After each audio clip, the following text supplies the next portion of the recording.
गोरक्षनाथ जी ने गहिनीनाथ जी को आदेश दिया, कड़ी गिरी तसे सर्वा धाव वेगी। और गहिनीनाथ जी ने आदेश दिया निवृत्तिनाथ जी को कि कड़ी गिरी तसे सर्वा धाव वेगी। अब ये जो निवृत्तिनाथ जी जो थे, क्या हुआ था, ये 4 जो बच्चे थे, यानी ज्ञानेश्वर, निवृत्तिनाथ, ज्ञानेश्वर, सोपान, मुक्ताबाई, ये 4 जनों पे बहुत अत्याचार लोगों ने किया था। उनका मौजी बंधन वो नहीं करने दे रहे थे और उनको जो जनेऊ का जो कार्यक्रम था वो उन्होंने करने नहीं दिया था। इस वजह से निवृत्तिनाथ जी बहुत गुस्से में आ गए और वो निकल पड़े त्र्यंबकेश्वर में जंगल की तरफ। जब वो हिमालय पे गए और एक गुफा में वो जा रहे थे, तब वहां पे गहिनीनाथ जी प्रकट हुए। गहिनीनाथ जी प्रकट होने के बाद उन्होंने कहा, अरे मैं तेरा कितना रास्ता देख रहा था। सही मायने में सदगुरु शिष्य का रास्ता देखते, जैसे रामकृष्ण परमहंस ने विवेकानंद जी का रास्ता देखा, जैसे मेरे सदगुरु सोमानी सर, इनका रास्ता बापा साहब ने देखा। बापा साहब, जब वो बापा साहब से मिले थे तब उन्होंने कहा था, अरे मैं कितना रास्ता देख रहा था। 1 साल के बाद उन्होंने लेटर बताया कि मैं कितना रास्ता देख रहा था। और सही मायने में सदगुरु रास्ता देखते हैं। फिर उन्होंने निवृत्तिनाथ जी को ये योग सामर्थ्य दिया। 2 साल तक वो समाधिस्थ रहे और फिर उन्होंने आदेश दिया ज्ञानेश्वर जी को, कड़ी गिरित से सर्वा धाव वेगी, अरे ज्ञानेश्वरा भाग तू। और फिर ये जो 16 साल का बालक ये झेप लेता है आळंदी में कि हाँ मैं इस विश्व को बचाऊंगा। और उन्होंने ये ग्रंथराज ज्ञानेश्वरी उन्होंने लिखना आरंभ किया। अब वो नेवासा में गए। ये नेवासा औरंगाबाद जिले में ये गांव आता है, नेवासा यानी महाराष्ट्र में ही है, मराठवाड़ा जिले में आता है। वो अपने भाई बहन के साथ उधर गए। वहां वो ढूंढ रहे थे कि भाई कौन लिखना जानता है। वहां के जो गांव के जो लोग थे वो सब अंगठा बहादुर थे लिखना कोई नहीं जानता था।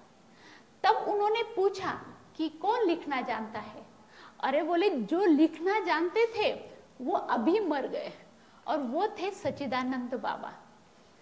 ज्ञानेश्वर जी ने कहा यानी कहाँ है वो, तो ज्ञानेश्वर जी मंदिर में बैठे थे और वो शव जा रहा था। बोले चलो लेके आओ इधर। तो वो शव को लाया गया और उन्होंने पानी छिपका। तपोबल तो था ही, तपश्चर्या तो उनकी थी और भगवान का आदेश था। इस वजह से सच्चिदानंद बाबा उठ खड़े हुए और 2.5 साल में ये ज्ञानेश्वरी को उन्होंने पूरा किया। अब ये जो ज्ञानेश्वरी उन्होंने पूरी की, लेकिन तब 2 बातें ऐसी सामने थी कि एक तो तब प्रचार प्रसार का कार्य पूरा नहीं हुआ था, यानी वो समय नहीं था। और दूसरा ऐसा था कि ये ज्ञानेश्वरी को कोई लोग फाड़ देंगे। इसलिए ज्ञानेश्वर जी ने क्या किया, अपने समाधि में ही ज्ञानेश्वरी को रखा। उन्होंने लगेज 21 साल में समाधि ली। यानी आळंदी में महादेव का मंदिर है और सामने यानी नंदी है। नंदी को थोड़ा सा अगर हम सरका देते हैं तो नीचे जाने का रास्ता है समाधि का। ज्ञानेश्वर जी ने ओपनली समाधि ली, वो नीचे उन्होंने समाधि ली और ज्ञानेश्वरी को अपने साथ रखा। ये 800 साल पहले हुआ। 400 साल पहले वो जो एकनाथ जी महाराज जो पैठन के हैं, उनके सपने में वो गए। उन्होंने कहा कि मेरी जो ज्ञानेश्वरी जो मैंने लिखी है वो मेरे समाधि के वहां पे मैंने रखी है। एकनाथ जी महाराज आळंदी में गए, उन्होंने वो ज्ञानेश्वरी को वहां से निकाला और शुद्ध किया और फिर ज्ञानेश्वरी का प्रचार प्रसार उन्होंने सभी तरफ किया। हम देखेंगे कि ज्ञानेश्वरी और भगवत गीता में क्या इंटरलिंक है। भगवत गीता ये 5200 साल पहले भगवान कृष्ण ने अर्जुन को कही, ये हम सभी को मालूम है। यानी द्वापर काल के अंतिम समय में भगवान कृष्ण का अवतार हुआ और उन्होंने ये भगवत गीता महायुद्ध के समय में कही। अब भगवत गीता ये टीका ग्रंथ है ज्ञानेश्वरी का, क्योंकि ये जो विषय है ज्ञान यानी भगवत गीता का जो विषय है, जो प्रतिपादित विषय है, यही ज्ञानेश्वर जी ने ज्ञानेश्वरी में दिया है, क्योंकि उनको मालूम था यही विषय है जो विश्व को बचाने वाला है और यही विषय उन्होंने ज्ञानेश्वरी में लिया है। यानी भगवत गीता में 18 अध्याय है, ज्ञानेश्वरी में भी 18 अध्याय है और खाली यानी जो संस्कृत के जो श्लोक है उस पे ज्ञानेश्वर जी ने टिप्पणी की है। अब ये जो ग्रंथ है ये काव्यमय ग्रंथ है। जैसे रामायण में दोहे है वैसे ही ज्ञानेश्वरी में ओविया है। ये ग्रंथ 9900 ओवियों का ग्रंथ है, यानी कम से कम 10,000 ओवियों का ये ग्रंथ है। अब ये जो ग्रंथ है ये काव्यमय ग्रंथ है। ये भाषा जो है ये बोली भाषा नहीं है, ये सीधी भाषा नहीं है, इसलिए ये भाषा हमें जल्दी से समझ में नहीं आती है। इसके लिए ही सद्गुरु का होना बहुत जरूरी है, क्योंकि सद्गुरु ही हमें सही मायने में इसका अर्थ बता सकते हैं। और मैं ये कहती हूँ, अगर आप लोग ये मेरी जो सद्गुरु परंपरा रही है इसके ऊपर अगर आप श्रद्धा रखेंगे और खुद का अगर बल रहा तो आप ये विमान मार्ग में आराम से चल सकते हैं। विश्वास और श्रद्धा होना बहुत जरूरी है। और ये जो है ये श्री गुरु कृपा साध्य है, इसमें ईश्वरीय कृपा साध्य है, भगवान की कृपा इसमें है। इस वजह से ये जो मार्ग है ये बहुत ही ये विमान मार्ग जो है ये आत्म कल्याण का मार्ग है। और आज जो मैं बोलूंगी, यानी मैं तो आज इतनी मेरे में आज सही में देखने को गया तो इतनी भी पात्रता नहीं है कि मैं ज्ञानेश्वरी को बोल सकूं, लेकिन ये मेरी वाणी नहीं है, ये मेरे सद्गुरु की वाणी है। जो भी मैं बोलूंगी बस मेरे सद्गुरु उसमें से बोलेंगे, क्योंकि मैं खाली कठपुतली हूँ। जो भी बोलेंगे सद्गुरु बोलेंगे। और जो मैं ये यानी ये जो प्रवचन में जो मैं कहूँगी वो मेरे सद्गुरु के अनुभव की होंगी, मेरे अनुभव की होंगे और मेरे साधक लोगों के अनुभव की होंगी। इसलिए ये जो ग्रंथ होगा इस पे जो प्रवचन होगा ये बड़ा महत्व होगा इस प्रवचन से। और इसलिए इसको सुनना, अपने जीवन में इस ग्रंथ को लाना, यानी इसका अनुभव लेना बहुत जरूरी है। अब जैसे ज्ञानेश्वर जी ने ये ज्ञानेश्वरी लिखी, ये नाम हमने दिया, यानी ज्ञानेश्वरी हमने नाम दिया, लेकिन उन्होंने जो नाम दिया था वो था भावार्थ दीपिका। भावार्थ दीपिका यानी कि वो तब भी थे, यानी देखो ज्ञानेश्वर जी कितने पावरफुल थे। वो युद्ध के समय थे, वो कहते हैं कि मैंने मेरे खुद के आंखों से देखा है।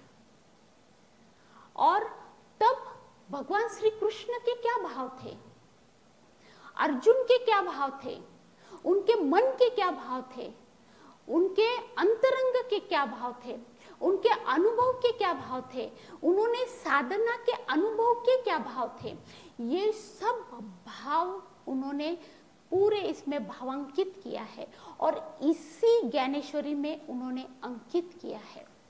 इसलिए इसे भावार्थ दीपिका भी कहा गया है।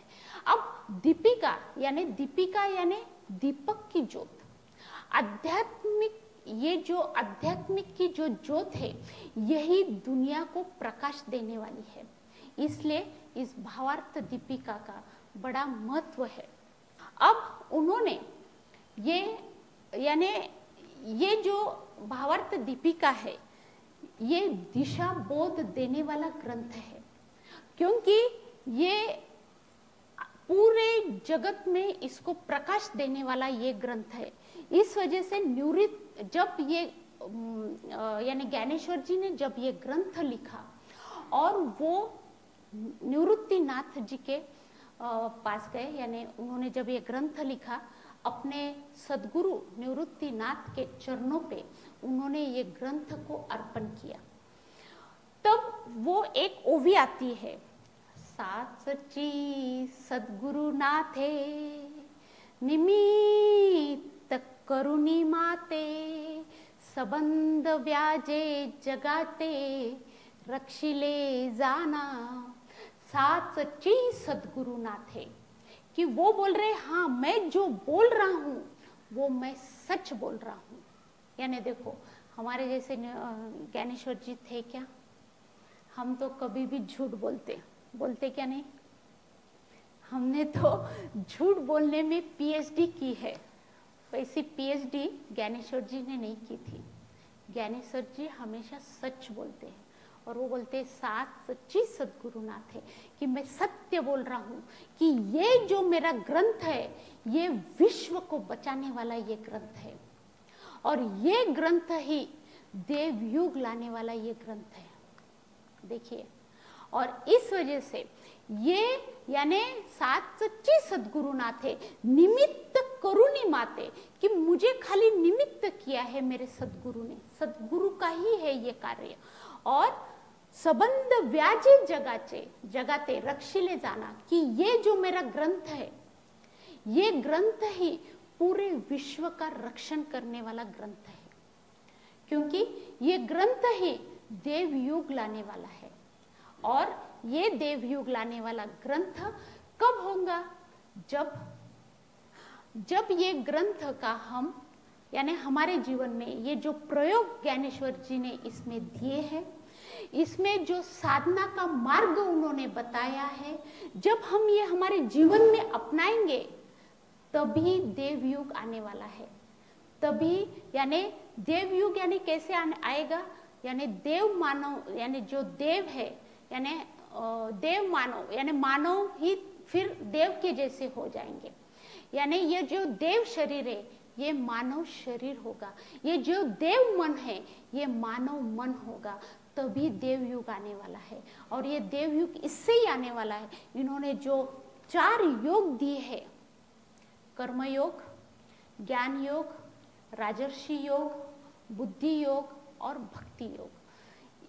कई बार ऐसा होता है कि हम देखते हैं भक्ति योग, लोग स्टार्ट से ही भक्ति में चले जाते हैं, कैसे पॉसिबल है? और खाली मंदिर में जाने से कहते हैं मैं तो भक्त हो गया।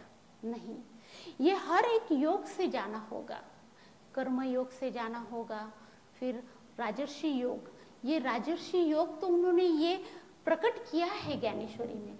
राजर्षि योग है, ज्ञान योग है, बुद्धि योग है और फिर आएगा भक्ति योग। ये योग जब हम हमारे जीवन में अपनाएंगे तभी देव योग आने वाला है। इसके लिए इसका महत्व ज्यादा है और यही प्रतिपादित विषय ज्ञानेश्वर जी ने लिया है। भगवत गीता यही टीका ग्रंथ है और यही विषय उन्होंने लिया है कि यही विषय विश्व को बचाने वाला है।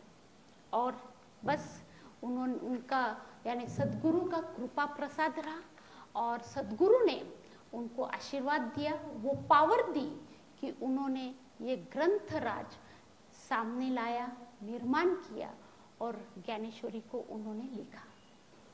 ओम सहना भवतु सहनो भुनक्तु सवीर्यं कर्वावहै तेजस्विनावतीतमस्तु महाविद्विषावहै। ओम शांति शांति शांति। शांति। अगले गुरुवार को भी 7 से 8 ज्ञानेश्वरी पे प्रवचन होगा।